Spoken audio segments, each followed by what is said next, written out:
Welcome to the program once more. Now, the government has warned Kenyans against flouting measures aimed at curbing coronavirus, which has so far claimed one person in the country. Health CS Mutahi Kagwe says the dawn to dusk curfew imposed to Kenyans is meant to reduce infections, which, according to him, is highly transmitted at night. Our reporter Jeff Haimba with more details on that. As coronavirus pandemic continues to shake the world, Kenya has so far remained confident of winning the war, which has so far claimed one person. In the last 24 hours, a total of 156 samples from suspected cases of coronavirus have been tested in various laboratories in Kenya. Fellow Kenyans, all the 156 samples have tested negative for the coronavirus disease. Therefore, the total number of confirmed COVID-19 cases in Kenya remains 31. Health Cabinet Secretary Mutahi Kagwe, during the media briefing, assured the Kenyans of proper measures to curb the deadly monster. The COVID-19 has paralyzed activities of all the nations in the world, including the superpower countries. United States, which has so far taken the lead, with over 83,000 people infected with the COVID-19, edging out Italy, is now seeking for the medical personnel from the other countries. Mutahi Kagwe, however, says Kenya is still in need of the medics and thus cannot release any. That we are 31 in total. We have alive 30. We have released 1. But they are all 31. Nairobi is leading with 21 cases, followed by Kilifi with 6, Mombasa 2, while Kajiado and Kwale each has 1. Government, we will not be releasing any of our doctors to the US because we need them here. We have even recorded, our doctors who are on leave. To date, we have tested 752 persons for the coronavirus disease. By now, the government is planning to carry out the daily tests of more than 2,000 quarantine cases. This includes the returnees who jetted in the country recently. The dawn to dusk curfew imposed to the Kenyans will remain effective until they wipe out the COVID-19. But should it persist, the country will be heading to a lockdown. The curfew, even where we have asked people to do self-quarantine for the mandatory 14 days, we have observed the habit of social distancing during the day and flaunting it at night. This is unacceptable. We have also noticed, even in public transportation, that the rules are observed during the day and again flaunted in the evening and at night. Enough security personnel have been deployed across the country to implement the curfew order. If you are in the streets, you are going to be arrested. Why in heaven's name would you be there? So why create a problem for the police, as in they have to arrest you, they don't have to arrest you, they have to take you to court, they don't have to. Why are you creating that circumstance? If you stayed at home and as disciplined as you should be, you should stay at home, why would the question arise? Stay at home. Stay at home and you'll have no problem with the police. The issues, how I will deal with them when I arrest them, please leave it to me. So far, 25,360 deaths have been recorded across the world, with 559,351 confirmed to have contracted coronavirus cases. 121,781 people have recovered from the virus so far. Reporting for Ebro TV, I'm Jeff Haimba. Now, the business fraternity in Kenya has experienced significant disruption in the supply chain due to the COVID-19 pandemic. Following this, the Ministry of Industrialization and Trade is deliberating on how best to mitigate the negative effects of the pandemic on the economy. The coronavirus pandemic has had a great impact on the Kenyan exports such as horticulture, flowers, textiles and apparels. The Cabinet Secretary for the Ministry of Trade, Betty Maina, said that they have had meetings with the members of the business community, ranging from the small-medium enterprises, including the Mitumba Traders Association, Kenya Private Sector Alliance, the Kenya Association of Manufacturers, Retail Traders Association of Kenya, the Kenya Flour Council, Association of Kenya Suppliers, and the Kenya National Chambers of Commerce and Industry, in order to deliberate on how best to address various issues that arise. It's a shame when we think about it, because a lot of those things could be made here, and we have idle capacity that could, compared to other countries in the region, we have a trade deficit of, of significant proportion, which really shows that though we have, we've got a higher GDP, we are exporting a lot of jobs, and those jobs could be made here. To back the president's call, Maina said the ministry has identified several essential manufacturers and producers and their value and distribution chains, which are essential to keep the country running and minimize the effect of the disruption caused by COVID-19. But as you can see, we've all struggled getting some medical equipment into the country, and especially in the context of Corona, everybody is running around for supplies, and there is such great shortage. It becomes an opportunity, and because we're a regional lead, this is an area that we want to focus on. She reiterated that these measures call for sacrifices from all Kenyans to ensure that the economy is cushioned from the impact of the pandemic. Now, the issue of Mitumba, I think it must be concluded that it will be difficult to get Mitumba. That, I think, is the issue, because once you analyze, a lot of our Mitumba, almost 50% of it, comes from China. So these countries are facing these challenges. So it basically must mean that any Mitumba goods that being packed or being processed and packaged during the period after epidemic was recorded are not going to be allowed. In bid to ensure that the ministry gets recommendations on how to solve arising challenges, it has set up the Business Emergency Center, to which such challenges may be reported for quick action. We have great opportunity in light manufacturing. When we talk about apparel, for instance, when you think just about the number of the clothes you're wearing and that are imported, it's astronomical. And yet, this is something that Kenya used to be able to produce. So there is opportunity for localizing our apparel market.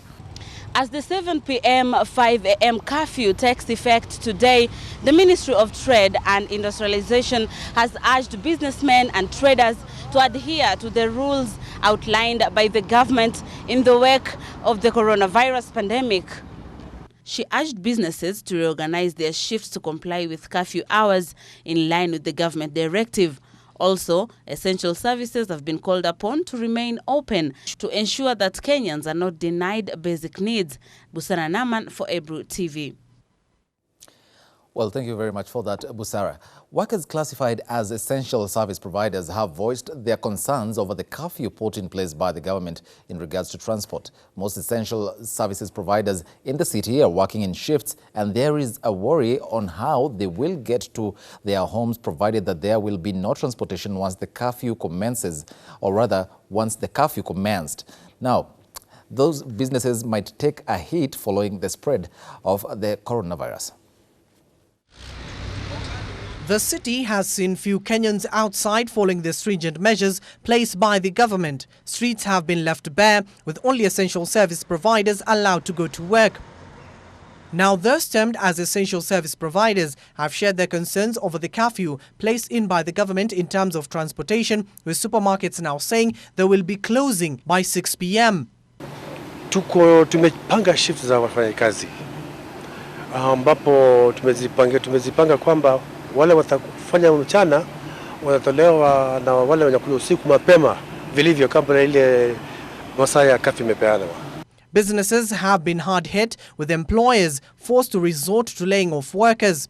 Kama higher security ambayo tuko nayo sasa, tumewahimiza wakitoka kazini wanaenda nyumbani kama wamevalia zile nguo za mavazi yao. Itakuwa ni easy identity. Zile services za kawaida zimekuwa hampered with kabisa. Yani imekuwa ni vigumu hata watu zile conferences tulikuwa tukipata zamani haziko tena.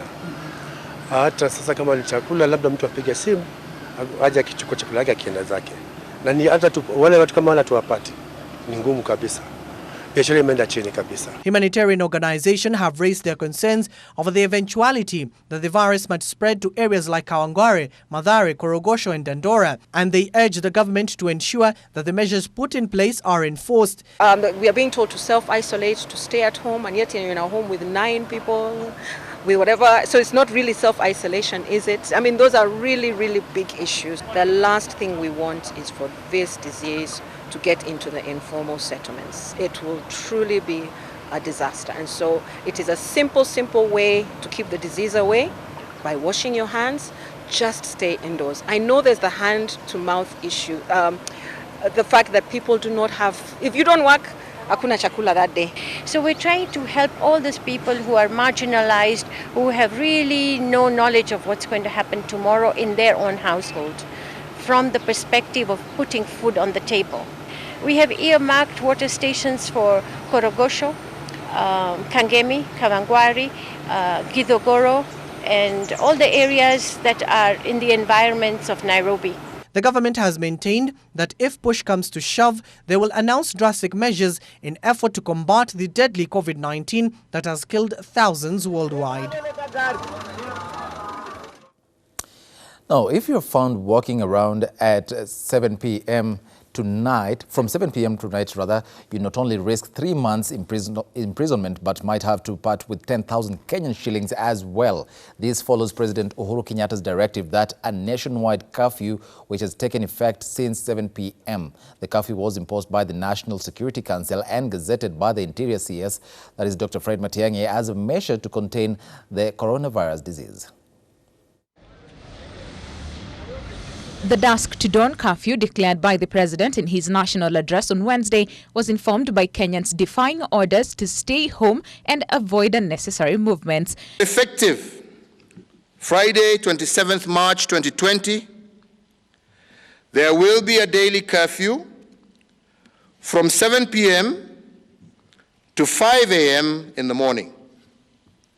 And this shall be in effect in the territory of the Republic of Kenya, with all movement by persons not authorized to do so, or not being medical professionals, health workers, critical and essential service providers, being prohibited between these hours. The Public Order Act, which has been in place for decades, grants security agencies sweeping powers to enforce the curfew and force Kenyans indoors between 7 p.m. and 5 a.m. daily. In his address, the president said only those providing essential services will be allowed to move around.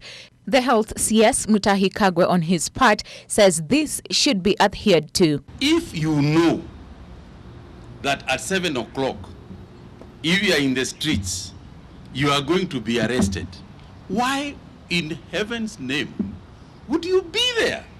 You know, so why create a problem for the police, as in they have to arrest you, they don't have to arrest you, they have to take you to court, they don't have to. Why are you creating that circumstance?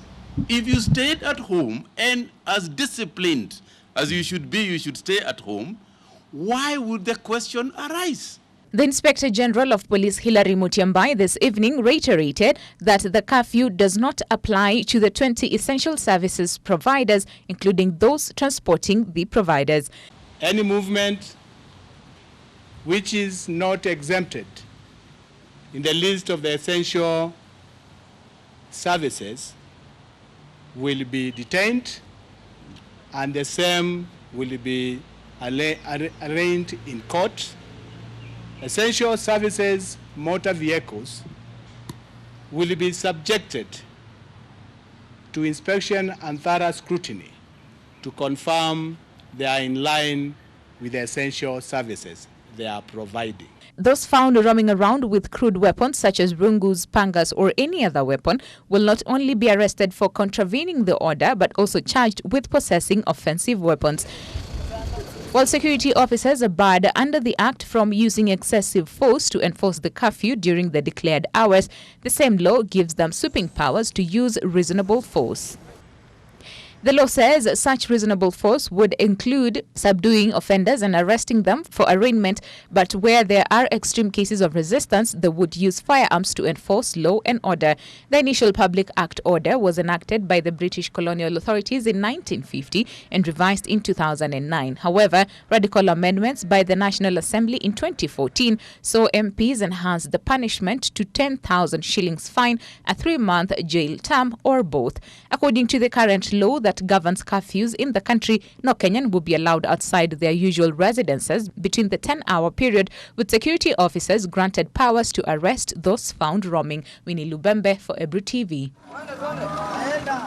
Now let's speak on that. Despite President Uhuru Kenyatta's directive that those offering essential services be allowed to move around during the curfew, police in Mombasa have defied this order and were caught on camera harassing a photojournalist. Now, in the video that is widely circulating on the internet, the journalist is telling the police that it was still early, but the police say that they are being attacked by citizens. Take a look.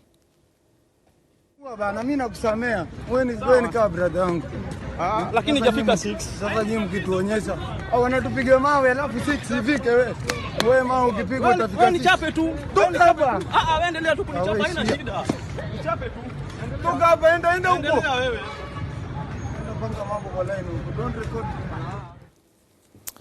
Quite disappointing, I have to say. Now, a 27-year-old South African woman who had been placed on a 14-day mandatory quarantine in Nakuru was today found dead in her room. The body of the victim was found dangling from the rooftop of a hostel room at the Kenya Industrial Training Institute, KITI, officials said. Cases of COVID-19. Health workers who went to the institution to check on those quarantined say the lady committed suicide using a piece of cloth. Unfortunately, tumepata report leo kwamba huyu mama alicommit suicide, alijinyonga akafa. Details zingine bado tunaendelea kuzipokea. Reports indicate that the woman had been complaining of poor conditions at the quarantine facility. Rift Valley Regional Commissioner George Natembeya says further investigations into the incident have been launched. The victim, an employee of a local firm, was placed on forced quarantine after officials found out that she recently arrived in the country and was not self-isolating. Bado uchunguzi unafanyika kwa sababu huyu mgonjwa amepatikana kama ako na stab wounds na pia ako na ni kama nguo kwa shingo. So wale maafisa wa usalama wale wanahusika na mambo wanaendelea kufanya uchunguzi ili tujue ya kwamba alikufa namna gani. Lakini hataki mambo ya taharuki, labda tu watu waanze kushtuka na kusema nini kimefanyika hapa. At the Nakuru College, she was quarantined alongside 3 others, including Samuel Ruto, an Eldoret-based athlete who arrived in the country on Sunday. Health CS Mutahi Kagwe says the South African woman died under circumstances not related to the disease. Well, 20 minutes past the hour, time now for a very short break. When we come back, we'll be having a look at lessons that we can learn from how Italy dealt with, or rather is dealing with, the coronavirus pandemic. Welcome back and thanks for staying with us. Murang'a South Deputy County Commissioner has urged locals to heed to government directives on containing COVID-19 pandemic across the country. Mr. Mawira Mungania urged locals, especially business community, to observe high levels of hygiene, keep social distancing and avoid crowding. Speaking at his office in Kenol Town after inspecting Gwasamak and Mtini Open Air Market along Nairobi-Nyeri Highway, the commissioner urged residents of the county to adhere to the directive issued by the national government. Na hivyo tukaomba watu wakae manyumbani kwao. Sana sana tuna ile kauli tunasema kaa nyumbani. Hiyo ndio ilikuwa hamasisho letu na kauli mbiu yetu. Watu wakae nyumbani masaa hayo ndio tuweze kuhakikisha kwamba ugonjwa huu tunazuia kwa njia kubwa zaidi. The Deputy County Commissioner said together with his security personnel, they will ensure all those directives to contain the COVID-19 were adhered to the latter. Tukiwahamasisha tukawaambia kwamba vilabu vimefungwa rasmi na serikali na tutarajii kuona watu wakienda katika vyumba hivi vya starehe kwa wakati huu. Karibu na hilo ni mahoteli kwamba tungetarajia kuona wateja wakila vyakula wakiwa pale ndani hotelini. The administrator as well encouraged matanga and burial tenders, saying they should be left to the family members alone and it should not exceed 15 people. Na sana sana usafi udumishwe. Sana sana mambo ya maji, kuoga mikono, kunawa mikono kabla ya jambo lolote, na kutumia vitakasa mikono ama kwa lugha nyingine sanitizers. Na vile vile pia maofisi ya serikali yote tumeweza kuweka maji kwa kila sehemu, ndio watu wakija wananawa mikono yao. The Deputy County Commissioner urged his people to stay indoors, evade themselves from being cornered by security officers. Well, now moving on, the national and county governments have been asked to put in place measures that will ensure street families are educated on measures that they need to put in place to minimize chances of contracting coronavirus. Public health officers have also been asked to screen all the street families for the infectious virus. September huko watakuwa wamepata. Haya. Mtu mwingine yote ako na swali. Ya kuhakikisha kuwa upati corona kwa njia hiyo ni kuhakikisha kuwa unaosha mkono yako. So unaweka hivyo. Sawa. Fanya hivi. Hivi. Alafu hivi. Wakali. Mkono mwingine. Tunao miss. Corona tunashika hivi.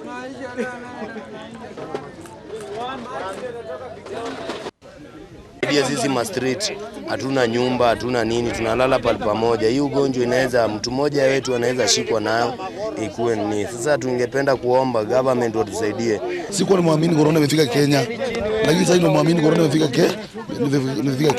Mimi nasema tutie amri. Tujifunze tu vile madaktari wanatuambia tuelewe. Ndio kishaelewa hii ugonjwa itakushika. Mafunzo ambayo tumefunzwa ifai tupate madhara ya uchafu kwa mkono wetu. Lakini tulikuwa tunauliza, kusema kweli, sisi nye tunalala na watoto, tuko wengine ni wazazi, tuko na watoto wetu, tunalala kwa hii varanda. Hata mtu akuja usiku akunyemelea, utajua akona konora. Kulingana na hii curfew ambayo serikali imetoa, tungependa pia sisi kupendekeza kwa sababu hawa ni watu ambao hawana makwao. Maybe serikali ingeangalia pia maybe mahali wanaweza wekwa, kama kwa mfano kama Rescue Center Eldoret, waweze kuwekwa pale, waweze kupatiwa hizi vifaa ambazo wanafaa kutumia kujikinga na hii ugonjwa ya corona, waweze pia kuwa supported na vyakula wakati huu ambao tuko na hili janga, hadi ambapo wakati tutaweza maybe kupata suluhisho. Now, as Kenya imposes a dawn-to-dusk curfew to curb the deadly coronavirus, Italy remains the most hit nation with more than 9,000 fatalities, besides more than 80,589 confirmed cases. The government has continued to warn Kenyans against playing hide-and-seek games over the COVID-19 cases, where so far a 66-year-old man succumbed. And as our very own Jeff Haemba reports, there are several lessons Kenyans can learn from Italy, which is now grappling so hard to contain the virus. On January 29th this year, Italy detected and isolated its first coronavirus cases involving 2 Chinese tourists. The government was very much confident of combating the virus which sprang up in China. With only 2 cases confirmed, the Italian government made drastic measures to contain the virus. The first move was to block flights from China, which had occasioned a massive number of the infections and deaths. On February 7th, one of the 56 Italians evacuated from China's Wuhan city tested positive for the new coronavirus. On February 22nd, Italy confirmed its first death of a 78-year-old man from the coronavirus, hours after 10 towns were locked down following a flurry of the new cases. Within a few hours, Italy recorded another death, and the number of the cases increased to more than 50 within a 24-hour time span. Despite the other measures, which included suspension of the train travel and all public gatherings, including school, Sunday mass, and soccer matches, the number of the infections skyrocketed, with the deaths increasing day by day. The Italian government imposed a nationwide lockdown on 10th March. But this could not deter the soaring number of the deaths and the infections. By March 11th, the country had the second highest number of the infections outside China. Barely 20 days after the first locally transmitted case, Italy had confirmed 12,462 cases, 827 people had died, and about 1,000 were in the intensive care units. But without full-blown lockdowns, the Italians continued to be on the street. With the epidemic now rapidly spreading like bushfire, Italy's experience is serving as a case study and a warning for other governments. By now, Italy reports about 600 deaths every day, with the death toll now standing at 9,000, with over 80,000 people infected. Italy's high average age could be a factor in this. The elderly are more likely to have pre-existing conditions, and almost a quarter of the Italy's population is aged 65 or higher. So far, the bodies in Italy of about 120,000 people are literally piling up. The coffins pile up in the crematorium as the coronavirus death continues to rise. These are the military trucks taking away the dead bodies. The cemeteries have run out of the places available for cremation. In some cases, family members are now left alone to attend the funeral of their loved ones. Here, a family member takes away the coffin of their deceased member from the saturated corpses awaiting for cremation. Still more coffins fill a barren church hall in the Serie community Begamos East. More than 500,000 people around the world have now contracted the new coronavirus, overwhelming the healthcare systems, even in the wealthy nations. Reporting for Ebru TV, I'm Jeff Khaemba. Now, traders and businessmen in Maralal town are in a state of confusion as they struggle to follow the government's directive to stay home. For them, it is business as usual. Have a look. Some people, especially those dealing in small hotel businesses, were serving customers in their places of work as usual, despite a government directive that hotel customers should only be allowed to buy food as takeaway. Kasema kwamba watu wafanya kazi na kuanzia saa 1 mpaka saa 11 asubuhi. Lakini ikifika jioni tusiwe na kwa kazi. Rais alisema kitu ya maana.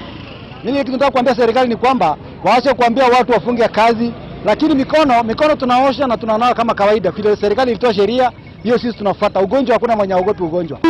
A number of residents are opposed to the government's directive and a curfew that prevents people from moving out of their houses from 7 p.m. to 5 a.m. in order to curb the spread of COVID-19. Moreover, a number of traders have expressed fears that the government's new directive would hurt business enterprises without the government providing solutions to the problems faced by the traders who make money for day-to-day use.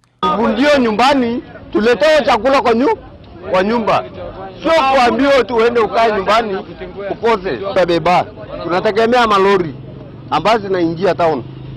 Tukikosa kufanya kazi ya lori tutakula wapi? One trader, Mr. Etes Amu, despite supporting the government's effort to prevent the spread of coronavirus in the country, asked the national and county government to supply relief food aid to the residents to enable them to stay at home with their children. Kazi kwanza iendelee, ya pili chakula. Ndio mtu ashibe kila pahali yake. Atosheke. Kwa hivyo tukiambiwa tuende nyumbani, usema kweli. Watoto watakula wapi?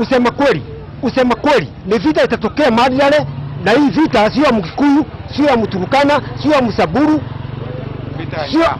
Vita ya He asked residents in the county to abide by what the government is directing them to do in order to avoid being infected with COVID-19. For Ebru News, I'm Musa Amir. Now, boda operators in Eldoret have been forced out of the town in a way to control the number of people within the town. According to the county government, this is a way of ensuring social distancing is maintained and the congestion is reduced to control any possible spread of the virus. Uasin Gishu County Administration has prohibited motorbikes, popularly known as bodas, from operating within Eldoret CBD. The county is taking measures to curb possible spread of COVID-19 illness that is affecting the whole world. As a county, we have decided to take the action because of trying to decongest the town, to remove boda out of the CBD, to use the outer routes. The reason we have done that is because of the current pandemic, the corona. Julius Rotich, who is the acting officer in charge of administration, said this followed after an agreement with the Boda Association officials in a move to decongest the town in the ongoing war on coronavirus. Including the matatus, including the terminus in the town. So boda was one of the measures that you are taking. We have, and this also in accordance to the county government Act of 2015, Transport Act of 2015, Section 53, where the bodas were supposed to use designated routes. The county said no one is being forced out of the CBD, but is just following the laid down laws on the county's constitution and the earlier agreement with the association. We had a meeting with them and we agreed, we mapped out the routes and they agreed that they are going to comply. So today was just to ask them to comply with that. And we are not using force, we are just trying to tell them to obey what we had agreed with their leaders. Rotich revealed that the ban will last for 3 weeks. For Ebro TV, I'm Kaindo Stefano. To other matters now, Dr. Uma Oluga has resigned as the Kenya Medical Practitioners, Pharmacists and Dentists Union KMPDU Secretary General. He has been appointed the Chief Officer of Health at the newly created Nairobi Metropolitan Service, that is the NMS, headed by Major General Abdallah Badi. Oluga says that during his reign at KMPDU, the union managed to sign CBAs with county governments, ended the struggles of internship and managed to streamline postgraduate training sponsorship.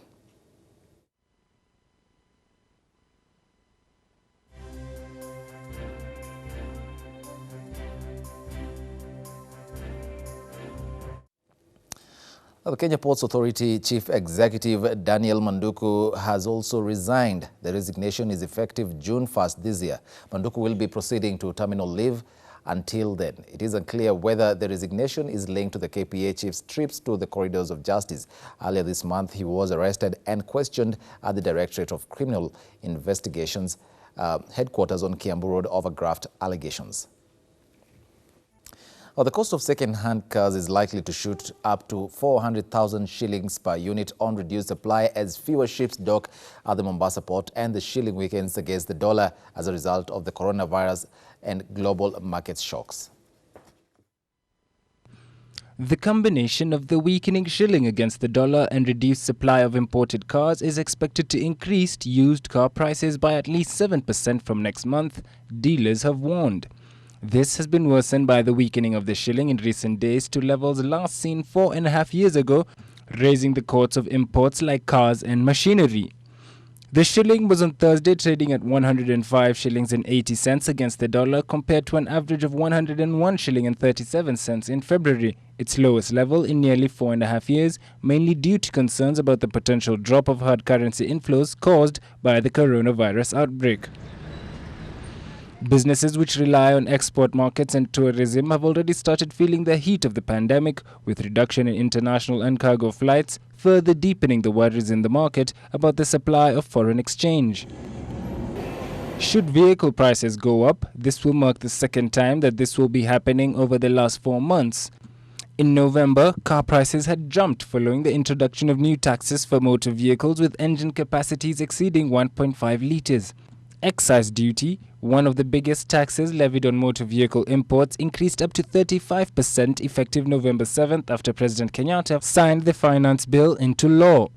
This increased the prices of both new and used cars, trucks and buses, with taxes taking more than half of the vehicle's retail costs. Vehicles attract an import duty of 25%, excise duty now ranging from 25 to 35%, and value-added tax of 16%, payable cumulatively and in that order.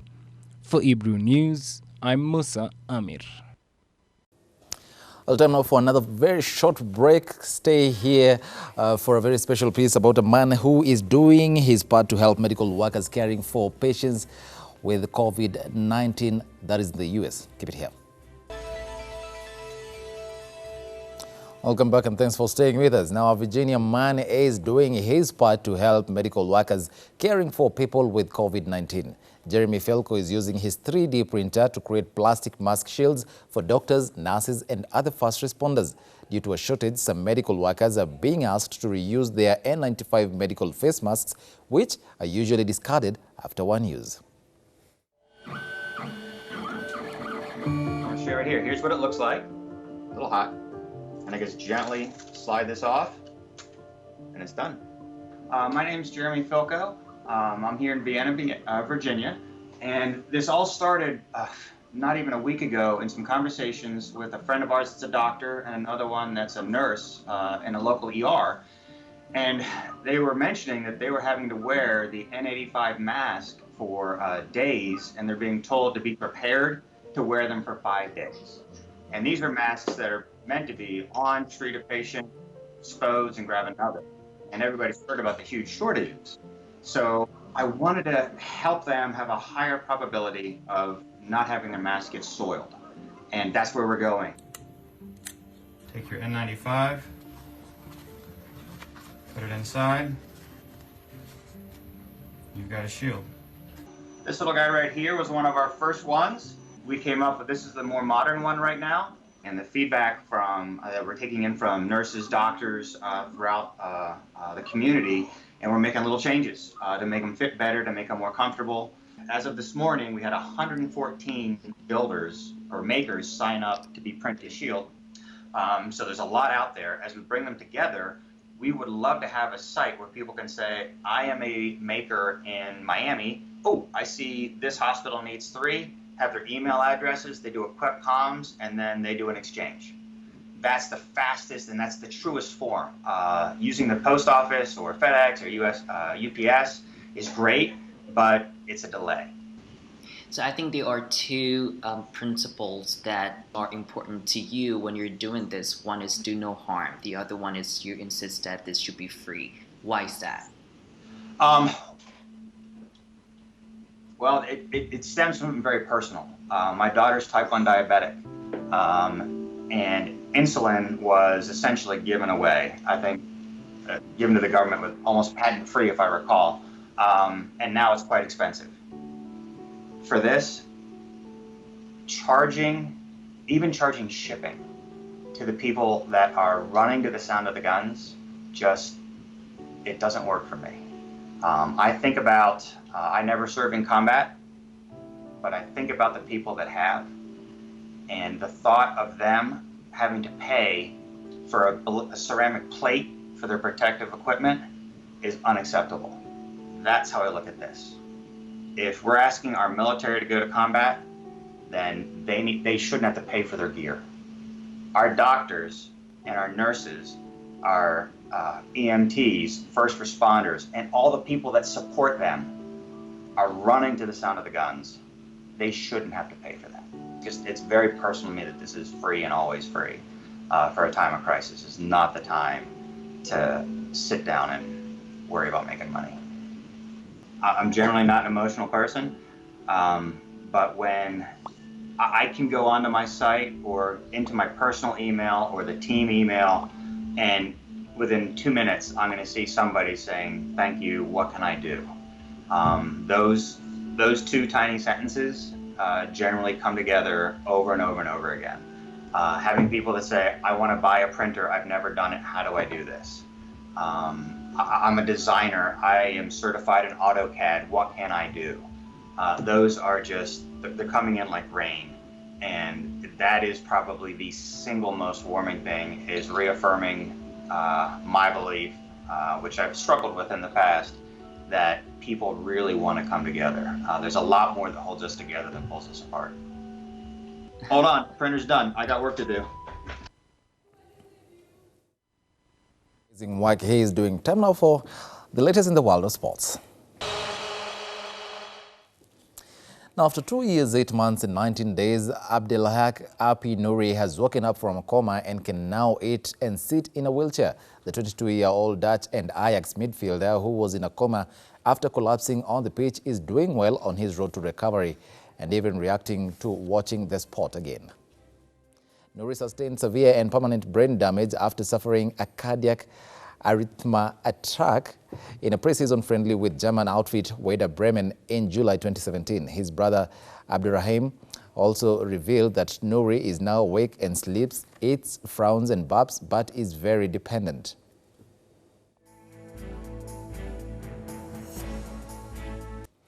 Well, that's all we had for you on this 27th day of March 2020, the day the dusk to dawn curfew kicked off countrywide.